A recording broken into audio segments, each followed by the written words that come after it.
মেঘালয়ের সোনাপুর টানেল এলাকায় ফের ভয়ঙ্কর ভূমিধসের ঘটনা। যোগাযোগ বিচ্ছিন্ন হয়ে পড়েছে বরাক সহ পার্শ্ববর্তী মিজোরাম এবং ত্রিপুরা রাজ্য। কয়েক হাজার যানবাহন আটকা পড়েছে জাতীয় সড়কে। রেলপথের পর এবার সড়ক পথ সম্পূর্ণ বন্ধ হয়ে পড়েছে। আটকা পড়া যাত্রীদের মধ্যে হাহাকার পরিস্থিতি সৃষ্টি হয়েছে। অর্থনৈতিক প্রভাব পড়ার আশঙ্কা বরাক উপত্যকা এবং ত্রিপুরায়। সোনাপুর টানেলে ফের ভয়ঙ্কর ভূমিধস। যোগাযোগ বিচ্ছিন্ন হয়ে পড়েছে বরাক সহ পার্শ্ববর্তী রাজ্য মণিপুর এবং ত্রিপুরা রাজ্য। কয়েক হাজার যানবাহন আটকা পড়েছে জাতীয় সড়কে। রেলপথের পর এবার সড়ক পথ সম্পূর্ণরূপে বন্ধ হয়ে পড়েছে। আটকা পড়া যাত্রীদের মধ্যে হাহাকার পরিস্থিতি।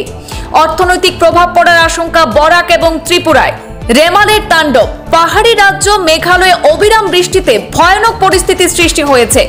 বৃহস্পতিবার সাত সকালে প্রকৃতির ভয়ঙ্কর রূপ দেখা গেল মেঘালয়ের সোনাপুর টানেল এলাকায়। ভূমিধসে সম্পূর্ণরূপে যোগাযোগ বিচ্ছিন্ন বরাক সহ পার্শ্ববর্তী মিজোরাম এবং ত্রিপুরা রাজ্যে। রেলপথ বন্ধ হওয়ার পর একমাত্র ভরসা ছিল সড়ক পথ, কিন্তু সড়ক পথেও এবার অনিশ্চয়তা। প্রতিনিয়ত ধসের তাণ্ডবলীলা পরিলক্ষিত হচ্ছে মেঘালয়ের সোনাপুর সহ ৬ নম্বর জাতীয় সড়কের বিভিন্ন এলাকায়।